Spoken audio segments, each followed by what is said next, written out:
A nova Ubisoft é diferente. Tem uma nova Ubisoft, segundo o meu mano Lofas. Foi assim que Yves Guillemot, criador da Ubisoft, classificou Skull and Bones e depois Outlaws. Isso só escancarava um delírio que por anos foi o motivo de ruína da própria Ubisoft. Era como se os estúdios criassem maravilhas e o baixo retorno fosse culpa do público. Para os acionistas era, não, calma aí, a culpa não é nossa. É que a exigência do público tá muito alta, né? Vocês sabem.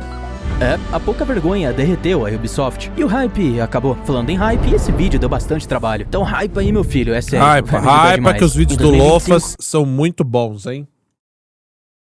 Podem se inscrever que esse daí é brabo. A Ubisoft chegou no limite, não dava mais para empurrar com a barriga. Uma decisão precisava ser tomada, o modelo tinha que mudar, uma nova Ubisoft precisava nascer, ou não haveria mais Ubisoft. As portas do escritório de Guillemot se fecharam, o que poderia ser a última grande reunião de acionistas aconteceu. Guillemot foi direto, ou vamos vender a Ubisoft, ou vamos fundir ela a outra empresa. E eis que, como Messias, a Tencent, que já investia na Ubisoft há uns bons anos, decidiu dobrar a aposta na parceria com a empresa, adquirindo 26,32% do capital da Ubisoft, e ainda investindo diretamente 1,16 bilhões de euros na empresa. Mas isso não resolvia, como o próprio Vaz disse, insanidade é repetir a mesma coisa esperando um resultado diferente. Dar dinheiro para aquela Ubisoft era esperar que o dinheiro acabasse de novo. Então, pressionada, a Ubisoft entendeu, mudar não era uma opção, era o único caminho.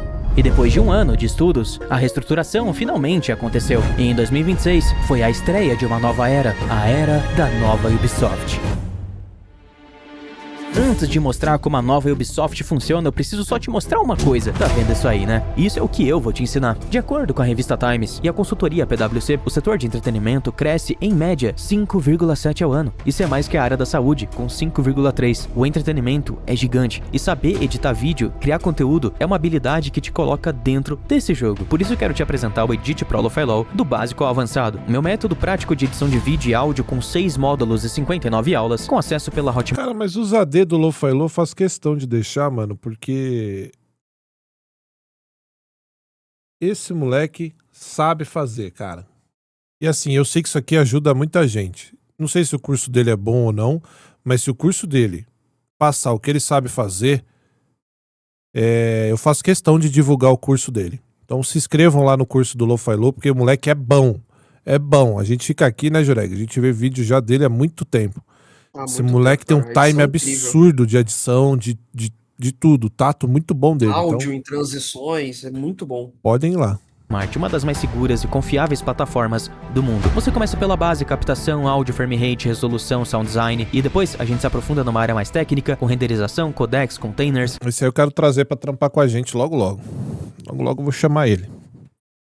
E algo mais estético como textos, lower third, transições, thumbnail. A prática vai evoluindo com efeitos de áudio e vídeo, um módulo inteiro só pra isso. Depois vem roteiro, estrutura de vídeo, motion graphics, chroma e no nível mais avançado aí com VFX, 3D e dicas ali de como funciona esse ecossistema da edição e da criação de um canal no YouTube. Parece muita coisa, né? Pois é, e é mesmo. Mas como você sabe, o que move o mundo é o conhecimento. E a internet é uma grande porta. E se o valor fosse dividido por aula, olha, daria praticamente R$7. Pois é, o link tá aqui na descrição, corre e aproveita. Maneiro. E eu te vejo lá. Aí, Lo-Fi Law, fazendo a boa, hein? A Ubisoft operou sobre um verdadeiro olho de Sauron corporativo. Tudo precisava passar por camadas e mais camadas de aprovação. As decisões vinham de pessoas que viam números, mas não viam criatividade. Skull and Bones trocou de diretor pelo menos 3 vezes. Equipes se desfaziam, funções se acumulavam, ideias novas nem... Os caras trocaram de diretor 3 vezes e ainda saiu um lixo, mano. Caralho, esse projeto era uma merda, mesmo. Quadruple A, é isso. Eram ouvidas, e aos poucos a Ubisoft afundava cada vez mais. Aí veio isso daqui, Mirage. Provavelmente você odeia ele, mas Assassin's Creed Mirage mostrou um negócio muito importante para a Ubisoft. Mesmo sendo desenvolvido por um dos menores estúdios da empresa, a Ubisoft Bordeaux, formada por devs genuinamente apaixonados por Assassin's Creed, Mirage provou um ponto. Apesar das limitações técnicas da Ubisoft mãe, como uma engine defasada, ordem sem sentido e restrições criativas bem agressivas, a Bordeaux conseguiu resgatar a essência do primeiro Assassin's Creed aqui. E isso aqueceu o coração de muitos fãs clássicos, assim como eu. Investigações, pistas, sedes espalhadas pelo mapa, furtividade, jogabilidade, temática assassina clássica, cultura islâmica, sendo o verdadeiro berço da identidade da franquia no primeiro jogo. Tudo isso com um orçamento extremamente limitado e pouca autonomia. E isso leva a uma pergunta inevitável: e se um estúdio como esse tivesse a liberdade total criativa para poder fazer o que quisesse? Até onde um jogo como esse, ou criado por eles, poderia ir? E é aí que, quando a gente olha para essa nova Ubisoft, as coisas começam a ficar bem interessantes, porque a proposta agora, em tese, é exatamente essa. O olho de Sauron foi desativado e no lugar dele entra uma nova lógica, a lógica da autonomia. E antes de entrar nisso e revelar para você as 5 novas casas da Ubisoft, as Creative Houses, com bastante detalhes, entenda uma coisa, porque isso daqui é o ponto central de como tudo isso funciona. As casas não são estúdios, e nem grupos de estúdios. As casas não se prendem a franquias. Não é que uma casa vai ter Far Cry e a outra não. Não é isso. As casas são tipos de projetos. O fluxo agora é basicamente esse: um projeto nasce, o escopo dele é definido, pequeno ou grande, lá ele, e aí a casa é escolhida. Tá, mas o que muda de uma casa pra outra então? Basicamente o tipo de produção. Mas eu vou chegar lá. Entre essas casas... Não é tipo a Rockstar North, a Rockstar isso, a Rockstar aquilo. São 4 Rockstars, né? Não é isso? Se eu não me engano? Vocês podem me corrigir aí. São 4 Rockstar. Enfim. Os estúdios se movem conforme o tipo de jogo que está sendo feito. Por exemplo, Far Cry é produzido quase sempre pela Ubisoft Toronto, porém a primeira casa, a CH1, é onde ficam as maiores franquias e as mais rentáveis da Ubisoft. Então tanto a Ubisoft Toronto quanto o Far Cry vão ser muito presentes 10 nessa... a 12. O quê? Os estúdios da Rockstar, as casas Não, dela. sim, mas tem 4 que são as principais que se dividem.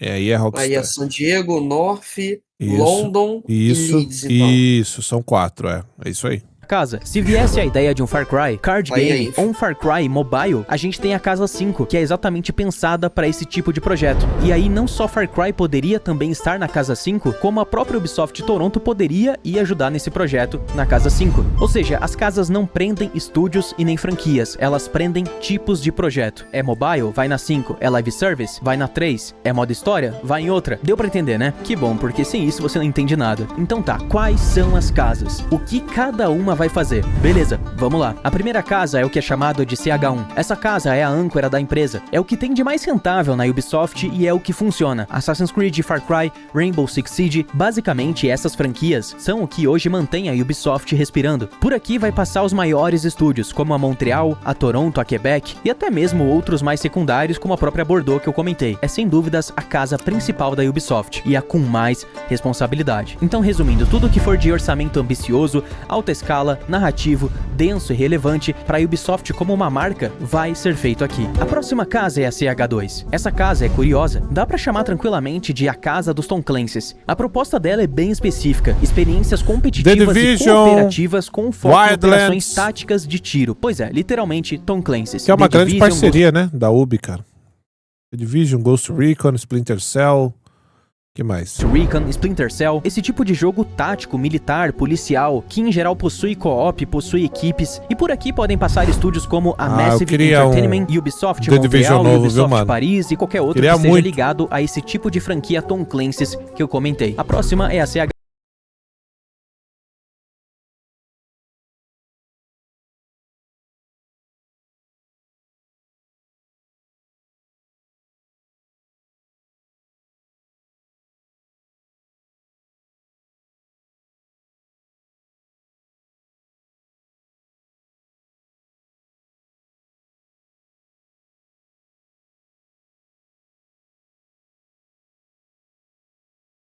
Basicamente é a casa de The Crew, Riders Republic, For Honor, Brawlhalla, Skull and Bones e coisas assim. Jogos pensados para existir por anos, com atualizações constantes, eventos, temporadas e uma monetização recorrente. E assim, cara, sinceramente é o que eu falei. É o que mais tem chance de dar errado. Não adianta você querer fazer um live service pra querer dar certo. Isso acontece naturalmente. Agora, a CH4. Essa casa é diferente. Se eu pudesse dar um apelido, eu chamaria de Casa Alternativa, ou a Casa Indie. Tudo o que foge do padrão Ubisoft tradicional tende a nascer aqui. Jogos com propostas totalmente diferentes, artes incomuns, mecânicas menos óbvias, identidade própria, é o espaço para a Ubisoft provar que ainda é uma empresa de jogos e não só de produtos comerciais. Valiant Hearts, Shield of Light, Rayman e outras coisas que podem vir aí no futuro. Tudo o que é diferente. Aquele Prince of Persia, sem ser o Lost Crown, outro, que tem uma artezinha diferente, saiu daí? Então?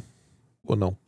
Eu tô maluco. Começa aqui. E aqui não dá pra definir se é estúdio menor, se é estúdio maior. A Montreal mesmo fez Shield of Light, então não tem como definir qual estúdio vai fazer parte dessa casa. Talvez a grande maioria. E por fim, a CH5, a casa casual, que eu já comentei, que seria a casa de card game, mobile, né? Então tudo que for pensado pra família, mobile ou grandes massas de pessoas, sai daqui. Então, por exemplo, Uno, a gente tem o MOBA que a Ubisoft comprou da Amazon, que é o March of Giants, que a Tencent tá muito interessada, e é a casa que a Tencent mais faz parte com a Ubisoft, e coisas mais casuais também, como Just Dance ou Rabbids. E bom, essas foram as casas, mas qual que é a conclusão agora? A Ubisoft então agora é um paraíso? É isso? Vamos ter um Assassin's Creed nível Black Flag agora? Primeiramente, olha, sim, muitas coisas mudaram, a criatividade tem muito mais liberdade aqui, mas como diria o tio Ben, com grandes poderes vem grandes responsabilidades. Ao final, essa nova estrutura, ela pode colapsar facilmente se os próximos jogos da Ubisoft ao menos não trouxerem um resultado mínimo, e aí não teria muita diferença do modelo anterior, só que agora com mais liberdade, mais criatividade e mais tempo, olha, se...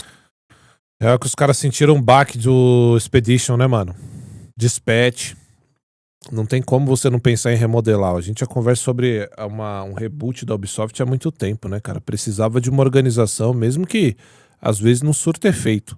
Mas precisava mudar, precisava se organizar. Porque a Ubi tem muita franquia lendária nas mãos, cara. Não é possível que tenha acabado. É impossível que tenha acabado. Você pode utilizar de várias maneiras essas franquias, inclusive rebutando. Enfim, eu rebutaria tudo, tá? acontecer é porque realmente não tem jeito nenhum. E olha, a verdade é que a gente não tem uma resposta agora. Então, sendo sincero, só o tempo vai poder dizer. Os caras sentiram muito, mano. Tinha mesmo que dar uma remodelada, tá ligado? Que mudar tudo. Inclusive esse logo da Ubisoft aí, cara. Tá queimado demais, mano. Queimado demais. Você vê esse logo aí da Ubisoft, você já...